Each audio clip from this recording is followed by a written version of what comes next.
নমস্কার, গোল টেবিল ফুটবলের বৈঠকি আড্ডায় আপনাদের আবার স্বাগত। আমরা আবার রিমোট লোকেশন থেকে আমি টিডি, তথাগত আর দেবজয়দা আমরা তিনজন চলে এসেছি। ইউরোর round of 16 complete. Round of 16 এর শেষে আমরা কোয়ার্টার ফাইনালের একটা জবরদস্ত লাইন আপ পেয়ে গেছি। সেই লাইন আপটা কিভাবে তৈরি হলো, রাউন্ড অফ 16 এর ম্যাচগুলো কি হলো, সেটার গোটা অ্যানালিসিস নিয়ে আমরা চলে এসেছি। প্রথমেই আমি এই রাউন্ডে কার কোন ম্যাচটা ফেভারিট ম্যাচ সেটা জিজ্ঞেস করব। প্রথমে তথাগতর কাছে আসবো। তথাগত, তোর কোন ম্যাচটা সব থেকে বেশি ইন্টারেস্টিং লেগেছে? ইন্টারেস্টিং লেগেছে আর ফেভারিট বলে আমার মনে হয় একটু আলাদা হবে। ইন্টারেস্টিং অন্য ম্যাচ, কিন্তু যেটা মানে সব থেকে চর্চা করার মতো যে ম্যাচটা, সেটা আমার মনে হয় যে অস্ট্রিয়া ভার্সেস টার্কির ম্যাচটা। তার কারণ টার্কি আবার আমাদের আরেকটা ক্লাসিক ইউরোপিয়ান নাইটস গিফট করলো। আহ, টার্কি কেউই, আমি অন্তত ভাবিনি যে টার্কি এইরকম ভাবে ফিরে আসবে। ম্যাচটা যদিও ফলাফল 2-1, কিন্তু একটা একশো একশো কিলোমিটার গতিতে প্রত্যেকটা সেকেন্ডে খেলা হচ্ছিল। খেলার শুরুতেই আমরা দেখলাম যে একটা গোল দিয়ে টার্কি 1 গোলে এগিয়ে যায়। আবার ফিরতি সেন্টারের পর থেকেই একটা যে বলটা প্রায় টার্কির গোলে ঢুকিয়ে দিয়েছিল অস্ট্রিয়া। এই ম্যাচটা আমার মনে হয় যে আহ, এই বছর দুখানা টার্কি খেলে ফেললো এরকম একটা ম্যাচ। গ্রুপ স্টেজে একটা জর্জিয়ার সাথে, রাউন্ড অফ 16 একটা টার্কির সাথে। দুটো কিন্তু এখন অব্দি আমি টুর্নামেন্টে যা দেখলাম, একদম নকআউট টুর্নামেন্ট গেম। এই গেমের কোনো ট্যাকটিক্যাল অ্যানালিসিস হয় না। হ্যাঁ, এটা আমি প্রথমেই বলে রাখতে চাই, এই গেমের কোনো ট্যাকটিক্যাল অ্যানালিসিস হয় না। এটা শিয়ার, কি বলবো, টিম স্পিরিট দিয়ে দুটো টিমই মানে যে কেউ জিততে পারছে, যে কেউ জিততে পারছে। Turkey versus Austria. অনেকেই অ্যাকচুয়ালি আমরা গেস করেছিলাম যে অস্ট্রিয়া এই ম্যাচটা জিতবে। আমরা অনেকেই ভেবেছিলাম অস্ট্রিয়া অনেক দূর পর্যন্ত যাবে। রালফ রাগনিকের একটা অদ্ভুত সুন্দর একটা যাত্রা ইউরোতে এখানে এসে শেষ হলো। আমার মনে হয় রালফ রাগনিককে অস্ট্রিয়া নিশ্চয়ই ভবিষ্যতের জন্য রেখে দেবে, যদি হ্যাঁ, হ্যাঁ। রাগনিক নিজে রাজি হন। আহ, আমি এরপর দেবজয়দার কাছে আসবো। দেবজয়দা, তোমার ওই যেটা তথাগত বললো ফেভারিট ইন্টারেস্টিং যে ম্যাচটা তোমার সব থেকে বেশি এই মুহূর্তে কথা বলতে ইচ্ছা করছে প্রথমেই, কোন ম্যাচ? এই প্রথমে তো অস্ট্রিয়া তুর্কি এ নিয়ে কোনো কথাই নেই, কারণ অলরেডি যথাযথ ওটা বলে দিল। 5-10 মিনিটের মধ্যেই নিজেকেই কিরকম মনে হচ্ছিল হাঁপিয়ে গেছি আর কি। মানে এমন হ্যাঁ, খেলা শুরু হয়ে গেছে, সবাই হাঁপিয়ে গেছে, কমেন্টেটর হাঁপিয়ে গেছে, প্লেয়ার হাঁপিয়ে গেছে। এটা এটা তো দারুণ। মানে আর আমি কালকে এটা বলছিলাম, আমি ভেবেছিলাম কালকের খেলাটা আমি পুরোটা দেখবো না। কালকে আমি টায়ার্ড ছিলাম সারাদিন খাটাখাটনির পরে। আমি 70 মিনিট থেকে বন্ধ টিভিটা দাঁড়িয়েই আছি, টিভির সামনে বন্ধ আর করতে পারছি না। খেলাটা শেষে শেষ হলো। গোলকিপার শেষে মানে তুর্কি গোলকিপার দারুণ। ওই গোলটা না সেভ করলে খেলাটা আবার পেনাল্টি মানে এক্সট্রা টাইমে চলে যায় সেখানে। ওটা কারণ সেভ অফ শেষের দ্য দিকে মনে টুর্নামেন্ট। হচ্ছিল অস্ট্রিয়া অস্ট্রিয়া মানে ফিরে আসবেই, মানে যে কোনো সময় অস্ট্রিয়া গোল করে দেবে এরকম একটা জায়গায়। এর পরে যে ম্যাচটা আমরা সবাই বলেছিলাম ওয়ান সাইডেড ম্যাচ হবে, যে ম্যাচটা বোধহয় সব থেকে ওয়ান সাইডেড ধরে নিয়েছিলাম আমরা, সেই ম্যাচটা আমার বেশ ইন্টারেস্টিং লেগেছে। সেটা হচ্ছে ইংল্যান্ড ভার্সেস স্লোভাকিয়া। এটা ইংল্যান্ড কিন্তু ভার্সেস গৌরব বলেনি, কিন্তু ওয়ান ওয়ান সাইডে না না, গৌরব গৌরব বলেছিল তো এখানে ইংল্যান্ড স্লোভাকিয়াকে হেরে জিতিয়ে বিদায় নিক, দিয়েছিল। গৌরব জিতিয়ে তো এবং দিয়েছিল। সেটা মানে আরে আমার ভবিষ্যৎবাণীটা সত্যি হওয়ার থেকে ঠিক 30 সেকেন্ড দূরে ছিল। ঠিক তিরিশ হ্যাঁ, মানে সেকেন্ড বেলিংহাম 30 সেকেন্ড বেলিংহাম ওরকম দূরে ছিল। কালা জাদু যদি না করে, তাহলে না বোধহয় না, ইংল্যান্ড হ্যাঁ, ম্যাচটা হেরেই but আর যেত। হ্যাঁ, এটা বেলিংহাম পুরো সিজন ধরেই করে আসছে। এই খেলাটাতে দেখো, এই খেলাটাতে ট্যাকটিক্যাল অ্যানালিসিস অনেক মানে অনেকভাবেই করা যায়। তুমি যদি প্রথম থেকে দেখো তো ইংল্যান্ড কিন্তু এই ম্যাচে ফরমেশন ওয়াইজ ঠিকঠাক শুরু করে। আর ওদের অ্যাটাকিংটা বেশিরভাগটাই দেখবে তুমি ডান দিক দিয়ে হয়। সাকা কাইল ওয়াকারের সাথে সাকার কানেকশন। আর যখন এই খেলাটা শুরু করে ওরা, তখন বেলিংহামও একটু ডান দিকে রান নেওয়া শুরু করে, আর ফরেনও মাঝে চলে আসে, আর ট্রিপিয়ার উল্টো দিকে একা পড়ে থাকে। খেলাটা কিন্তু এইভাবেই শুরু করে ইংল্যান্ড। কিন্তু যেটা হয় সেটা হচ্ছে, যে হাই প্রেসিং টেম্পোতে স্লোভাকিয়া খেলাটা শুরু করে, ওদের এই রাইট সাইড দিয়ে এই অ্যাটাকটা পুরো স্লোভাকিয়া নালিফাই করে দেয়। আর যখনই মাঝ মাঠে কেউ একটা বল পাচ্ছে, তখন ওদের যে লেফট উইঙ্গার, তাকে যখন কাউন্টার অ্যাটাকে বলটা দিচ্ছে না, তখনই এদের ইংল্যান্ডের কিন্তু মাঝমাঠ আর সেন্টার ব্যাক বিট হয়ে যাচ্ছে সেই একটা লং শটেই। আর কাইল ওয়াকার মাঝে মাঝেই অফগার্ড হয়ে যাচ্ছিল ফার্স্ট হাফে। ফলে ফার্স্ট হাফে আমার স্লোভাকিয়াকে ইংল্যান্ডের থেকে বেটারই লাগছিল। তারপরে সাউথগেট যেটা করে থাকে কখনোই, মানে আমি জানি না সাউথগেট কি করে এটা করতে পারে, কখনোই সাউথগেট মানে এরকম একটা ম্যাচ যখন 1-0 হারছে, তখনও কিন্তু কোনো ট্যাকটিক্যাল চেঞ্জ সাউথগেট করেনি। সাউথগেটকে যে চেঞ্জটা করতে হয়েছে সেটা ইনজুরির জন্য। ট্রিপিয়ার ইনজিওর্ড হয়ে গেছে, তখন সাকাকে ওকে লেফট ব্যাকে নিয়ে আসতে হয়েছে। এটা মানে ও কোনো সাবস্টিটিউশন যেটা করেছে সেটা 84 মিনিটে গিয়ে, সেই 84 মিনিটে গিয়ে যে সাবস্টিটিউশনটা করেছে সেটা টিমের বেস্ট প্লেয়ারকে বসিয়ে দিয়েছে, কবি মাইনুকে বসিয়ে দিয়েছে। এইভাবে যাই আমরা হোক সবাই ক্লাস প্লেয়ার। আশ্চর্য হয়ে গেছিলাম যে এই কবি হ্যাঁ, মাইনুকে কেন বসানো দেখো হচ্ছে এই সময়। ওই সময় যদি কাউকে বসানো হতো তাহলে সেটা আমার মনে হয় জুড বেলিংহাম। আহ, ওই সময় যেরকম খেলা হচ্ছিল, কিন্তু Jude Bellingham class player of the year, মানে ক্লাস প্লেয়ার অফ দ্য ইয়ারের অ্যাওয়ার্ড অলরেডিও পেয়েই গেছে। সেখানে ইংল্যান্ডের একটা দারুণ কামব্যাক, কিন্তু ইংল্যান্ড এই যেভাবে খেলছে এটা খুব মুশকিল আর কি পরের ম্যাচে সুইজারল্যান্ডের সাথে। হ্যারিকেন হয়তো আবার গোল্ডেন বুটের দিকে এগিয়ে চলেছে, যদি ইংল্যান্ড শেষ পর্যন্ত যায়, ফাইনাল পর্যন্ত যায়, হ্যারিকেনের একটা গোল্ডেন বুট আমরা দেখতে পাবো। কিন্তু হ্যারিকেন কনভিন্সিং টুর্নামেন্ট একদমই বলা যাবে না। আমি নিজের একটা ফেভারিট ম্যাচও ফেভারিট এই দুটো অবশ্যই, মানে প্রথমত অস্ট্রিয়া টার্কি, তাছাড়াও ইংল্যান্ডের ম্যাচটা, স্লোভাকিয়া যেভাবে আহ, সব এগেনস্ট অল অডস জিতে যাচ্ছিল, সেরকমই একটা এগেনস্ট অল অডস একটা ঘটনা ঘটতে যাচ্ছিল আরেকটা ম্যাচে, সেটা হচ্ছে পর্তুগাল ভার্সেস স্লোভেনিয়া। এবং পর্তুগাল স্লোভেনিয়া ম্যাচটা আমি ট্যাকটিক্যাল অ্যানালিসিসের থেকেও বেশি আমার মনে হয়েছে ম্যাচটা পুরো সিনেমার মতো। মানে হ্যাঁ, ম্যাচটা শুরু হ্যাঁ, থেকে ক্রিস্টিয়ানো রোনাল্ডো সবসময় যতক্ষণ মাঠে থাকবে, সেন্টার অফ অ্যাট্রাকশন, তাকে ঘিরেই একটা ন্যারেটিভ তৈরি হচ্ছে পর্তুগালের এই ইউরোতে। সেটা মেনে নিতেই হবে, কারোর হয়তো সেটা পছন্দ হচ্ছে, কারোর পছন্দ হচ্ছে না, কিন্তু ন্যারেটিভ যেটাই হোক, তাকে ঘিরে যে গল্প তৈরি হচ্ছে, সেই গল্পর একদম সেন্টার পিস রোনাল্ডো। সেখানে রোনাল্ডোই ফ্রি কিক নিচ্ছে, রোনাল্ডো পেনাল্টি নিচ্ছে, রোনাল্ডো পেনাল্টি মিস করছে, তারপর রোনাল্ডো কেঁদে ফেলছে, সেই রোনাল্ডোকে এসে তার টিমমেটরা কনসোল করছে। তারপর শেষে গিয়ে যখন শুট আউট হচ্ছে, শুট আউটে আবার ফার্স্ট পেনাল্টিতে এসে রোনাল্ডো গোল করছে। এবং ফাইনালি ডিয়েগো কোস্টা, তাকে নিয়ে মনে হয় যত কথা বলা যায় সেটাই কম।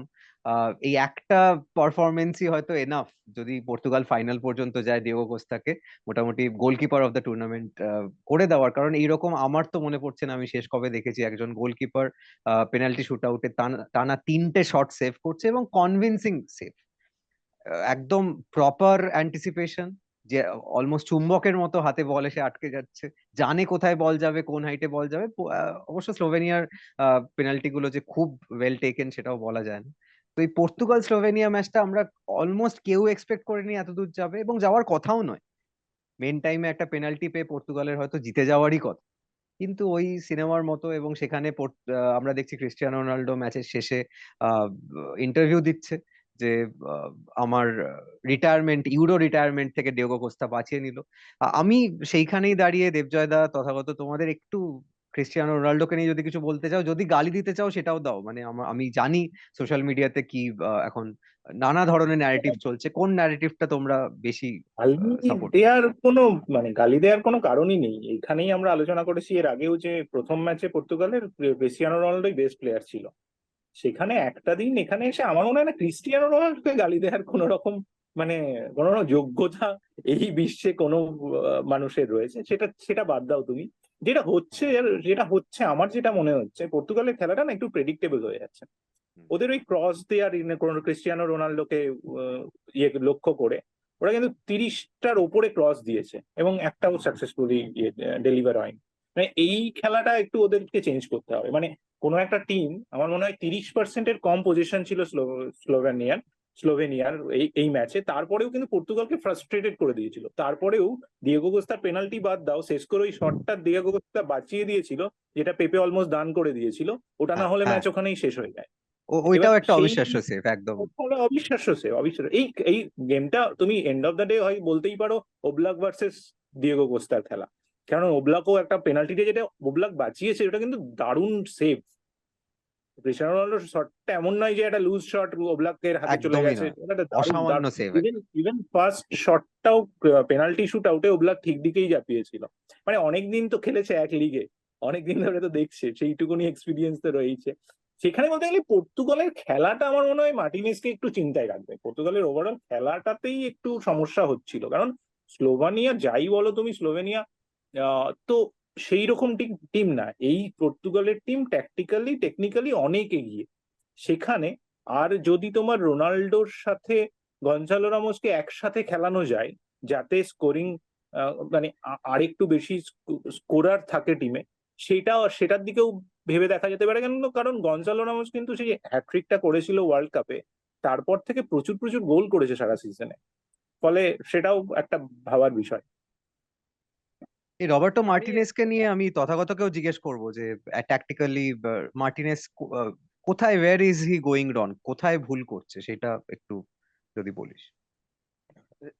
দেখ এখানে মানে ব্যাপারটা হলো ওই রোনাল্ডোকে ভালো বল বা খারাপ বল সেটা অ্যাকচুয়ালি, যেহেতু তুই যেটা বললি সেন্টার অফ অ্যাট্রাকশন ন্যারেটিভটা যেহেতু রোনাল্ডোকে ঘিরে হচ্ছে না, তাহলে আর এই লাস্ট ম্যাচটায় ডিয়েগোস্টাকে ঘিরে হচ্ছে, এই ব্যাপারগুলো রবার্টো মার্টিনেজের টিম সিলেকশন, রবার্টো মার্টিনেজের যে ট্যাকটিক্যাল খামতি, সেগুলোর উপর অনেকটা কি বলবো, একটা ধামাচাপা দিয়ে দিচ্ছে।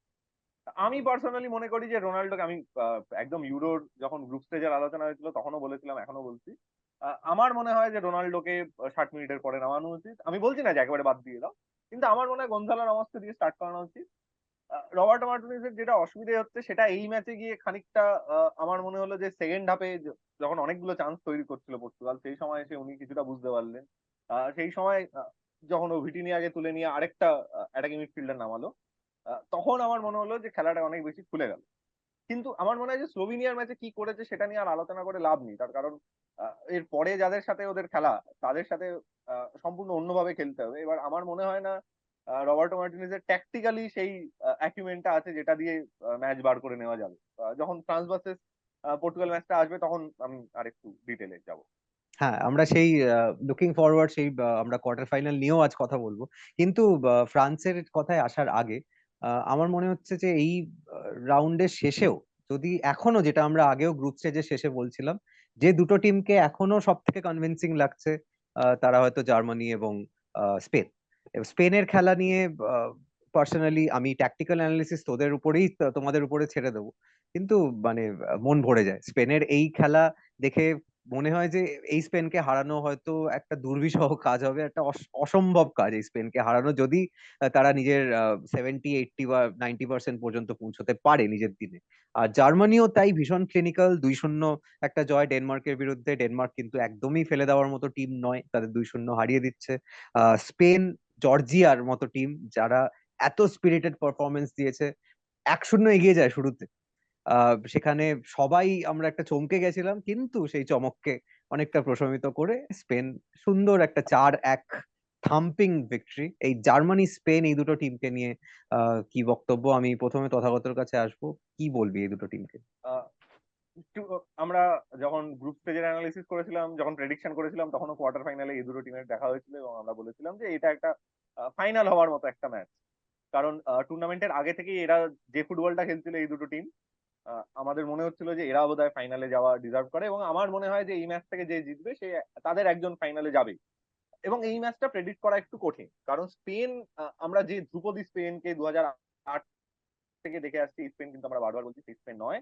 তার কারণ অনেকগুলো ট্যাকটিক্যাল চেঞ্জ আছে এর মধ্যে। কারণ এই স্পেন অনেক বেশি ডাইরেক্ট খেলছে, এই স্পেন অনেক বেশি উইং নির্ভর খেলা খেলছে। একদিকে লামিন ইয়ামাল, একদিকে নিকো উইলিয়ামস, এরা কিন্তু বল পেলেই, আমার মনে হয় এটা কোচ বলে দিয়েছে ওদের যে বল পেলেই আমরা দেখছি যে আহ, প্রথমেই যে সামনের যে অপোনেন্টের প্লেয়ার তাকে বিট করার চেষ্টা করা হচ্ছে। গোটা টুর্নামেন্টে কিন্তু এই স্পেনের টিমই সব থেকে বেশি বার 1:1 অপোনেন্টকে বিট করেছে। অন্যদিকে দেখতে গেলে যদি আমরা দেখি যে প্রেসিং, মানে এটা হলো কি বলতো, আমার যেটা মনে হচ্ছে, এটা একদমই আমার পার্সোনাল মতামত, আমার খেলা থেকে মনে হচ্ছে কোথাও এটা পেপ গুয়ার্দিওলা আর জর্গেন ক্লপের যে ট্যাকটিক্যাল গেম, সেটার একটা সিনথেসিস এসছে এই স্পেনের মধ্যে। তার কারণ এরা মাঝমাঠটা কন্ট্রোল করছে রড্রিকে দিয়ে, তার সাথে সাথে একদম অপোনেন্ট যখন গোলকিপারের কাছ থেকে বল খেলা শুরু করছে তখনই ওদের কিন্তু প্রেস করে একদম শেষ করে দিচ্ছে। এবার প্রেস করছে মানে আবার দেখতে হবে সেখানে, যদি আমরা স্ট্যাট দেখি একটু, যখন প্রেস করছে স্পেন, তখন কিন্তু প্রথমেই ওরা বল রিকভার করতে পারছে না। ওরা কিন্তু যদি দেখি যে প্রথম ফার্স্ট ট্যাকেলে গেলে স্পেন কিন্তু এই টুর্নামেন্টের সেকেন্ড লাস্ট টিম, ঠিক আছে? কিন্তু যখন আমরা দেখছি যে সেকেন্ড বল উইন করছে যখন স্পেন, সেটা হলো এই টুর্নামেন্টের সমস্ত টিমের মধ্যে 1 নম্বরে। ওরা সব থেকে বেশিবার সেকেন্ড বল উইন করেছে। এবং এটাই আমরা দেখলাম যখন স্পেনের সেকেন্ড গোলটা হলো, ওদের বক্স থেকে, যখন জর্জিয়ার বক্স থেকে বলটা এলো, রড্রি একটা প্রেস ট্রিগার করলো এবং পেড্রি আর লামিন ইয়ামাল মিলে কিন্তু বলটা ওখান থেকে গ্যাদার করে কিন্তু একটা পাসে ডিরেক্ট নিকো উইলিয়ামসকে বল দিয়ে দিলাম, ওখান থেকে গোল চলে এলো। আমার মনে হয় এই খেলাটা জার্মানিকে একটু ভোগাবে। আহ, তার কারণ হচ্ছে যে জার্মানি আবার একটু নিচ থেকে খেলা শুরু করতে করতে ভালোবাসে। আবার অন্য দিক দিয়ে দেখতে গেলে এটাও বলা যেতে পারে যে জার্মানির সেই প্লেয়ার আছে যারা কিনা হাই প্রেসের মধ্যেও নিজেদের মধ্যে বল খেলে কিন্তু প্রেসটাকে বিট করে অপোনেন্টের থার্ডে চলে যেতে পারবে। এই ম্যাচে কি হবে না কিছু বলা যাচ্ছে না। দেবজয়দা, আমি জার্মানির খেলার অ্যানালিসিসটা তোমার থেকে একটু বেশি চাইবো যে জার্মানি যেটা তথাগত বললো যে স্পেন যে খেলাটা খেলবে সেটার কাউন্টার কিভাবে তৈরি করবে। এই লাস্ট ম্যাচে ডেনমার্কের সাথে যে খেলাটা তুমি দেখলে, এই ম্যাচটায় আমরা সবাই অবাক হয়েছিলাম মিডল স্টার্ট করেনি, কিন্তু আবার অনেকে অবাক হয়ও নি। আমি এটাও দেখলাম যে গ্রুপ স্টেজের লাস্ট ম্যাচে নাগেলসম্যান হয়তো সেই ম্যাচটার ফলো আপ হিসেবে মিডল স্টার্টকে ড্রপ করেছিল। সুতরাং নাইগেলসম্যান একজন কোচ যে কঠিন ডিসিশন নিতে ভয় পাচ্ছে না। উল্টো দিকে আমরা দেখছি লামিন ইয়ামালের, আমি জাস্ট ছোট্ট করে অ্যাড করছি ইয়ামালের কথা যখন তথাগত বললো, আহ, আমরা এত ক্রস দেখছি এই ইউরোতে, বিভিন্ন টিম উইং থেকে এসে ক্রস করে গোল করাচ্ছে। ইয়ামাল যে ক্রসটা করলো যেটা থেকে ফাবিয়ান রুইজ হেড করলো, আহ, একটা 16 বছরের ছেলে এই ম্যাচিওরিটি ক্রস দেওয়ার সময় আমার মনে হয় এখানে কোচের একটা বিশাল বড় ভূমিকা আছে। ঠিক কোন অ্যাঙ্গেল থেকে এই ক্রসটা করবে, কোথা থেকে, আই থিঙ্ক এটা এই জার্মানি স্পেন একটা প্রচন্ড ট্যাকটিক্যাল কোচেস ব্যাটল হবে। সেখানে দাঁড়িয়ে তোমার কি বক্তব্য? দেখো, তুমি প্রথমে যে প্রশ্নটা করলে জার্মানি জার্মানি ডেনমার্ক ম্যাচটাতে কিন্তু কিছু সময় ফার্স্ট হাফের কিছুটা সময় ডেনমার্ক জার্মানিকে একটু বিপদে ফেলেছিল, যে সময় জার্মানিকে ভালো ডিফেন্স করতে হচ্ছিল। স্লটেরবেক আর রুডিগার এটা কিন্তু এই ইউরোর সেরা সিবি পেয়ারিং। এই ইউরোতে দুজনেই অসাধারণ খেলছে। স্লটেরবেক কে নিয়ে কথা হচ্ছিল জোনাথন তার জায়গাতে ও খেলবে কিনা, কিন্তু এটা নাগেলসম্যানকে কিছু কিছু পজিশনের প্লেয়ারের চুজ করার জন্য তো ক্রেডিট দিতেই হবে। একটা হয়তো ফুলক্রুককে খেলাচ্ছে না, কাই হ্যাভার্টসকে খেলিয়ে যাচ্ছে, সেটার জন্য সমালোচনা শুনতে হচ্ছে। কিন্তু আমার মনে হচ্ছে নাগেলসম্যান কোথাও নিজের টিমকে না সবকিছু থেকে আড়াল করে নিজের যে স্ট্র্যাটেজি, নিজের যে ফরমেশন, সেই হিসেবে খেলিয়ে যাচ্ছে। আমি যে কথাটাই আসছি, ডেনমার্কের সময় ওরা যখন ডিফেন্স করছে, অফেন্সিভ অ্যাটাকের সময় অনেক সময় ডেনমার্কের সাথে জার্মানি 4v4 5v5 হয়ে যাচ্ছিল, তারপরে ক্রস গুলো পৌঁছচ্ছিল না। যে কারণ অ্যান্ডারসেনকে প্রচন্ড সমালোচনা করা হচ্ছে, কারণ অ্যান্ডারসেন একটা পেনাল্টি কনসিড করেছে। অ্যান্ডারসেন কিন্তু মুসিয়ালাকে ভালো প্রেস করছিল ফার্স্ট হাফে, যেখানে মুসিয়ালা ফরওয়ার্ড পাস করতে পারছিল না, মুসিয়ালাকে আবার ফেরত দিতে হচ্ছিল টনি ক্রুজকে বল, বা সাইডওয়েজ খেলাতে হচ্ছিল। এই খেলাটা স্পেনের সাথে হলে একটু সমস্যা। আর সেকেন্ড হচ্ছে কনভার্সন রেট। জার্মানির কনভার্সন রেট কিন্তু চিন্তায় ফেলার মতো। ইজি চান্স জার্মানি মিস করছে, সেটা বড় টিমের সাথে করলে মুশকিল। এছাড়া জার্মানিকে তো আমরা যে কথাটা বলছি, বারবারই বলছি যে স্পেন আর জার্মানি এই টুর্নামেন্টের বেস্ট দুটো টিম, এ নিয়ে কোনো সন্দেহ নেই। আর জার্মানি এটা প্রুভ করে দিয়েছে গ্রুপ লিগের লাস্ট ম্যাচে, যে আবার সেই পুরনো জার্মানির মতন খেলছে, শেষ অব্দি হাল ছাড়ছে না, ম্যাচে ফিরে আসছে, সেই সমস্ত কিছু রয়েছে। আর বেঞ্চও দারুণ জার্মানি, যেখানে একটা একটা সাবস্টিটিউশনে কিন্তু গেম চেঞ্জ করে দিতে পারে, এরকম বেঞ্চ জার্মানির রয়েছে। উল্টো দিকে স্পেনের যেটা হচ্ছে, আগের দিন তুমি যদি ভাবো, আমরা পেড্রি কিন্তু একটা ডিসেন্ট গেম ছিল, আমরা পেড্রিকে নিয়ে কথা বলছি না, কারণ এত বেশি ভালো প্লেয়ার স্পেন টিমে খেলে দিয়েছে। তুমি লাপোর্টে থেকে শুরু করো, লাপোর্টে দারুণ খেলেছে। রড্রি ছেড়ে দাও, রড্রি এই মুহূর্তে one of the best CDM ওয়ার্ল্ডের। তারপরে ফাবিয়ান রুইজ, যাকে আমি একদমই পছন্দ করি না, ফাবিয়ান রুইজ সব জায়গায়, ফাবিয়ান রুইজ সবকিছু করছে, ট্যাকল করছে, কভার করছে। ফাবিয়ান রুইজ বক্সের বাইরে থেকে শট মারছে। ফাবিয়ান রুইজ নিকো উইলিয়ামসের সাথে আর ইয়ামেলের সাথে 1-2 খেলছে, সবকিছু করছে ফাবিয়ান রুইজ। দারুণ। আমার মনে হয় এই সবথেকে বড় ম্যাচে কথা, ফাবিয়ান রুইজ কুকুরেলা যে খেলাটা খেলছে তো কুকুরেলা, যেটা আগের ম্যাচে যেটা হচ্ছিল, আগের ম্যাচে মোরাটা অফ ছিল, মোরাটা সেইভাবে মোরাটার খেলা আমরা দেখতে পাইনি।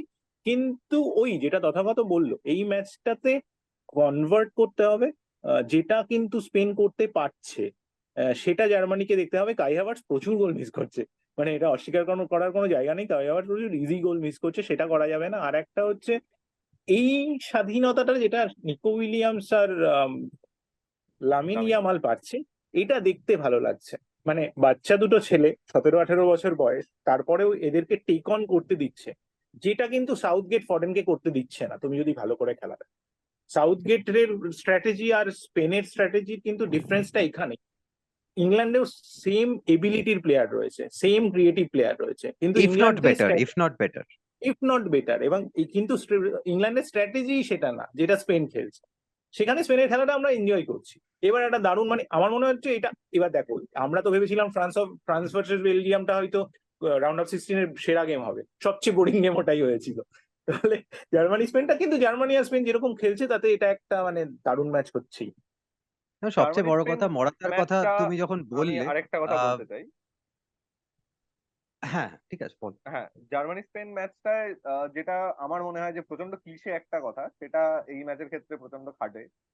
সেটা হলো ম্যাচটা আর কি, মিডফিল্ড ব্যাটেল যে জিতবে ম্যাচটা তার হ্যাঁ, দখলে চলে যাবে, কারণ দুটো টিমেরই মিডফিল্ড চরম, খুব ভালো মিডফিল্ড। আমার দারুণ। মনে হয় এখানে আমি একটা জিনিস প্রিএম্প্ট করে প্রেডিক্ট করছি, রড্রিকে এখানে আমরা যদি আন্দ্রিজের কাছে ম্যানমার্ক হয়ে গেম থেকে বাইরে চলে যেতে দেখি, আমি খুব একটা অবাক হব না। তাই দেখা যাক সেটা। আমার মনে হয় যেটা ইয়ের কথা বলছিলে, মোরাতার কথা বলছে দেবজয়দা, সেখানে once again de la Fuente, credit to the coach, টিমের ক্যাপ্টেন, তাকে কিন্তু 62 মিনিটে বসিয়ে দিতে কোনো রকম দ্বিধাবোধ করলো না। এবং একটা যে মার্টিনেসকে যে ক্রিটিসিজমটা করা হচ্ছে সেটাই এখানে ডেলা ফুয়েন্তে, সাউথগেটকেও সেই ক্রিটিসিজম করা যেতে পারে। ডেলা ফুয়েন্টের ক্ষেত্রে এই ক্রিটিসিজম কিন্তু খাটবে না। আমরা পর্তুগালের কথা অলরেডি বলেছি। সে একটা কোয়ার্টার ফাইনালের আলোচনা হয়েই গেল, সেটাতে আমরা আর আর আর আসবো না। জার্মানি স্পেন, আরেকটা যেটা blockbuster quarter final, Portugal France, যেটা ফ্রান্স বেলজিয়ামকে 1-0 গোলে হারিয়ে এনশিওর করলো। ফ্রান্স কিন্তু আবারও একটা স্ক্রেপ থ্রু যাকে বলা যায়। ফ্রান্স কি এখনো পর্যন্ত কোনো ডিরেক্ট অনফিল্ড গোল করেছে? আমি দুজনকে না, জিজ্ঞেস না, করবো। এটা দেখো, সেটা করেনি, ফ্রান্স গোল করতে পারছে না। কিন্তু তুমি যদি বলো আমাকে ফ্রান্স কেমন খেলছে, আমি তো বলবো ফ্রান্সের মিডফিল্ড এখনো ইউরোতে সেরা। ফ্রান্সের মিডফিল্ড কিন্তু দারুণ খেলছে। ডিফেন্সও কি সেদিক, সেরার কাছাকাছি নয়? ডিফেন্সও তো সেরা খুবই হ্যাঁ ভালো। হ্যাঁ, ডিফেন্সও দারুণ, ডিফেন্সও দারুণ। সেরা গোল কনসিডও করছে না, গোল করতে পারছে না। আর ওই একটা স্ট্র্যাটেজি ওরা নিয়েছে, কাটব্যাক স্ট্র্যাটেজি, ঠিক আছে, কাটব্যাক স্ট্র্যাটেজি, কুন্ডে কাটব্যাক করবে, না হলে এমবাপে কাটব্যাক করবে। এবার যদি একই কাটব্যাক স্ট্র্যাটেজি তুমি নিয়ে খেলতে থাকো, তাহলে তো অপোনেন্টও খেলতে এসছে তো ফুটবলটা। আর একটা যেটা হচ্ছে সেটা হচ্ছে সেন্ট্রাল রোলে খালি গ্রিজম্যান। আর গ্রিজম্যান ওদের ক্রিয়েটিভ প্লেয়ার, ওদের ক্রিয়েটিভিটির জন্য সবসময় ওরা গ্রিজম্যানের উপরই ডিপেন্ড করে, আর কারোর উপর ডিপেন্ড করে না। সেটা ওয়ার্ল্ড কাপেও দেখেছি, ওয়ার্ল্ড কাপ ফাইনালে গ্রিজম্যানের কাছে বল যাওয়া বন্ধ হয়ে গেছিল, 60 মিনিট ফ্রান্স খেলতেই পারে। গ্রিজম্যানকে এই ম্যাচে দেখলাম ওরা রাইটে খেলা ছিল, গ্রিজম্যানের কাছে কোনো ক্লু ছিল না রাইটে কিভাবে খেলতে হয়। গ্রিজম্যান বুঝতে পারছিল না, গ্রিজম্যানের থেকে কোনো ক্রিয়েটিভিটি আমরা এই ম্যাচে পাইনি। ফলে ফ্রান্সেরও কোথাও একটা গিয়ে মনে হচ্ছিল এই ম্যাচে ফ্রান্সের সেরা প্লেয়ার আমার আমার মতে কুন্ডে দারুণ খেলেছে। আর যেটা হচ্ছে ফ্রান্সের, হ্যাঁ মানে দেখো, সবই করছে। চুয়ামেনি দারুণ খেলেছে, চুয়ামেনির কথাও বলতে হবে। চুয়ামেনি চুয়ামেনি অনেক শট, শটের পর শট মেরে গেছে, একটা শটও গোল হয়নি। কিন্তু ওই ফ্রান্সকে মনে হয় আরেকটু কোথাও গিয়ে গোল, এখনো একটা টিম যারা চ্যাম্পিয়ন হতে এসছে তারা ওপেন প্লে থেকে গোল করেনি, এটা একটা চিন্তার কারণ। তথাগত ফ্রান্স পর্তুগাল নিয়ে আগেই কিছু বলবে সেটা বলে রেখেছিল। এবার হ্যাঁ, তুই সেটা বলতে পারিস যে কি, ফ্রান্স হ্যাঁ, পর্তুগাল নিয়ে তোর এক্সট্রা কি বক্তব্য? হ্যাঁ। ফ্রান্সের যেটা বক্তব্য হলো সেটা সবার আগে সেটা হলো যে রাবিওকে কিন্তু এই ম্যাচে ফ্রান্স পাবে না, ইয়েলো কার্ডের জন্য বাইরে চলে গেছে। সুতরাং আমরা দেখতে পাবো কামাভিঙ্গা, চুওমেনি আর এনগোলো কান্টে। সুতরাং ভীষণ একটা পেসি একটা মিডফিল্ড আমরা দেখতে পাবো। কতটা ক্রিয়েটিভ মিডফিল্ড হবে সেটা কিন্তু আমি আবার বলছি যে ফ্রান্সের কিন্তু ক্রিয়েটিভ প্লেয়ারের খুব অভাব। গ্রিজম্যান কিন্তু দেবজয়দা যেরকম বলছিল সেরকম ভাবে ফর্মে নেই। সুতরাং আর পর্তুগালের ডিফেন্সও বেশ ভালো। পেপের যদি ইন্ডিভিজুয়াল মিস্টেক আমি বাদ দিই, এছাড়া কিন্তু আহ, আহ, ডিয়াজ দারুণ খেলছে, ঠিক আছে। সুতরাং আগের ম্যাচে জোয়াও ক্যানসেলো দারুণ খেলেছে, নুনো মেন্ডেস খুব ভালো খেলেছে। সুতরাং দুটো ডিফেন্স খুব ভালো। এবার দুজনের কেউই যদি গোল না করতে চায়, তাহলে আমার মনে হয় যে আবার একটা দীর্ঘ ম্যাচ হয়তো আমরা দেখতে পারি। এইখানে আমার মনে হয় যে ওই আবার একই কথা হচ্ছে যে জও পালিনা যদি এনগোলো কান্টের সাথে ইন্ডিভিজুয়াল ডুয়েলটা জিততে পারে, তাহলে পর্তুগাল অনেক বেশি সুযোগ পাবে। যদি না পারে তাহলে এমবাপে অনেক বেশি সুযোগ পাবে। কিন্তু আমার মনে হচ্ছে এই ম্যাচটাও একটা একটা ড্র্যাগড একটা ম্যাচ হবে, যেটা আমরা আহ, আগের ম্যাচগুলো দেখলাম পর্তুগাল আর ফ্রান্স দুজনেরই। আমরা এরপর মোটামুটি রাউন্ড অফ 16 সাম আপের শেষ দিকে চলে এসেছি। একটা হাফ আমাদের কোয়ার্টার ফাইনালের অ্যানালিসিসও হয়ে গেছে, আমরা সেকেন্ড হাফের দিকে যাব কোয়ার্টার ফাইনালের। তার মধ্যে প্রথম আমি আরেকটা ম্যাচ নিয়ে কথা বলবো, সুইজারল্যান্ড। গুটি গুটি পায়ে সুইজারল্যান্ড কিন্তু ইটালিকে হারিয়ে দিয়েছে। আমরা কিন্তু এবং দারুণ দারুণ বলেছিলাম, সবাই সুইজারল্যান্ড বলেছিলাম। একদম আমরা দারুণ দারুণ। বলেছিলাম অবশ্যই, খুব ভালো খেলেছে, একটা সাইলেন্ট অ্যাসাসিনের মতো সুইজারল্যান্ডকে নিয়ে বেশি কেউ কথা বলছে না, কিন্তু এই সুইজারল্যান্ড কিন্তু কোয়ার্টার ফাইনালে ইংল্যান্ডকে পাচ্ছে। এবং আমার সুইজারল্যান্ডকে নিয়ে প্রচুর কথা বলার আছে, মানে প্রচুর হ্যাঁ, কথা এবং সুইজারল্যান্ড। সুইজারল্যান্ড হ্যাঁ একটা বলো বলো। 2-0 ক্লিনিক্যাল ইটালিকে হারিয়েছে, কোয়ার্টার ফাইনালে ইংল্যান্ডকে পাচ্ছে। এই দুটো নিয়েই তুমি কথা বলো, প্রথমে এই ম্যাচটা নিয়ে, প্লাস সামনে ইংল্যান্ডের এগেনস্টে কিভাবে খেলবে সুইজারল্যান্ড। দেখো, প্রথমে ইতালিকে নিয়ে দুটো কথা, কারণ আর তো সুযোগ হবে না ইতালিকে নিয়ে বলার। স্প্যালেত্তিকে আমরা জানি, স্প্যালেত্তিকে আমরা জানি কিন্তু ওর অ্যাটাকিং ফরমেশনের জন্য। ও নাপোলিকে আগের বছর সেইভাবে খেলেই কিন্তু স্কুদেত্তো জিতেছিল। সেখানে ক্রোয়েশিয়া ম্যাচের লাস্ট হাফ বা সেকেন্ড হাফ বলো বা আগের ম্যাচ বলো, ওকে সাইড লাইনে ক্লুলেস লাগছিল, মানে বুঝতে পারছে না আসলে কি হচ্ছে। আর যদি তুমি সুইজারল্যান্ডের খেলা দেখো, সুইজারল্যান্ডের খেলাটা কিন্তু যে কোনো প্লে মেকিং সুইজারল্যান্ডের শুরু হচ্ছে হয় রড্রিগেজের কাছ থেকে, নয় আকানজির কাছ থেকে। যখন এদের পায়ে বল যাচ্ছে, গ্রানিট জাকা ফল ব্যাক করে একদম ওদের গায়ে চলে যাচ্ছে। আর সুইজারল্যান্ডেরও একটা প্লাস পয়েন্ট হচ্ছে রিকার্ডো রড্রিগেজ, আকেনজি আর ফাবিয়ান স্কার তিনজনেই অসাধারণ। আর তুমি কিন্তু এরিয়াল বলে রড্রিগেজ আর স্কারকে বিট করতে পারবে না। এরা দুজনেই এরিয়াল বলেও খুব স্ট্রং। আর ওরা তো উল্টো দিকে তুমি যখন ওরা কর্নার পাচ্ছে তখনও কিন্তু ওইভাবেই গোল করে, এরা দুজন গোলও করতে পারে। এটা একটা অ্যাডভান্টেজ সুইজারল্যান্ডের, তার জন্য সেট পিসেও সুইজারল্যান্ড ভয়ঙ্কর। আর একটা যেটা হচ্ছে, যেটা ইংল্যান্ড ভার্সেস সুইজারল্যান্ডের কথাও তো আমরা একই সাথে বলছি, সেটাতে ইংল্যান্ডকে যদি খেলতে হয় ভালো খেলা, তাহলে সুইজারল্যান্ডের লেফট সাইডকে আটকাতে হবে। ওদের পুরো খেলাটা কিন্তু লেফট সাইড। ওইদিকে আবিষ্কারও আছে। এখানে আবিষ্কার, আবিষ্কার কেন এত জায়গা, তুমি যদি আবিষ্কারের খেলা দেখো, আবিষ্কার প্রচুর জায়গা পাচ্ছে কিন্তু ভার্গাসের জন্য। ভার্গাস যখনই তোমার জাকা একটু লেফট অ্যালাইন খেলছে, কারণ উল্টো দিকে ফ্রয়লার আছে, জাকা যখনই বলটা পাচ্ছে তখন ভার্গাস কিন্তু ওর সাথে কানেক্ট করছে, রড্রিগেজও উইং প্লে করছে রড্রিগেজ। সেখানে আবিষ্কার অনেকটা জায়গা পেয়ে যাচ্ছে। আর তুমি যদি ভালো করে চারটে প্লেয়ারের হিট ম্যাপ দেখো, রড্রিগেজ, জাকা, ভার্গাস আর আবিষ্কার same hit map, almost same hit map. ওরা কিন্তু পেনিট্রেট করছে ওই লেফট সাইডটা, ওটা দিয়েই। স্কার কিন্তু অতটা উঠছে না। এদিকে যেটা হচ্ছে, ওরা খেলছে কি, ওরা খেলছে ধরো তিনটে ডিফেন্সে খেলছে, চারটে মিডফিল্ডে খেলছে, তার উপরে দুজন, মাথায় একজন, এমবোলো। ঠিক আছে, এমবোলো খেলতে পারছে না, এমবোলো খুব একটা ভালো খেলছে না, এমবোলোর কোনো ম্যাচে আমার তো মনেই করছে না এমবোলো কিছু করছে বলে। মিডফিল্ড ওদের সবসময় ক্রাউডেড। তারপরেও কিন্তু সুইজারল্যান্ড অনেক কুইক পাস খেলছে না মিডফিল্ডে। ওরা একটা লং থ্রু বল বাড়াচ্ছে, সেটা কখনো এন্ডোর জন্য, কখনো এমবোলোর জন্য, সেটা ওরা কনভার্টও করে দিচ্ছে। ওদের এক্সজিও দারুণ, মানে এই সুইজারল্যান্ড কিন্তু ইংল্যান্ডকে দারুণ ভোগাবে। আমার যদি কোনো কালা জাদু না করে বেলিংহাম বা ওই কেনের মতো, ঠিক আছে, তাহলে কিন্তু এই ম্যাচ সুইজারল্যান্ড জিতবে। মানে দিনের পর দিন এই তো এইভাবে চলতে আমারও পারে না, সেম তাই না? প্রেডিকশন, সুইজারল্যান্ডের আমি একটা জয় একদম পরিষ্কার দেখতে পাচ্ছি, যেরকম ইটালির এগেনস্টেও আমরা দেখতে পাচ্ছিলাম। ফুটবলিং সমস্ত লজিক বলছে যে সুইজারল্যান্ড এই ম্যাচে সাউথগেটের ইংল্যান্ডকে, আমি শুধু ইংল্যান্ডের সাথে এই প্রিফিক্সটা অ্যাড করব, সাউথগেটের ইংল্যান্ডকে খুব সহজেই হারাতে পারবে।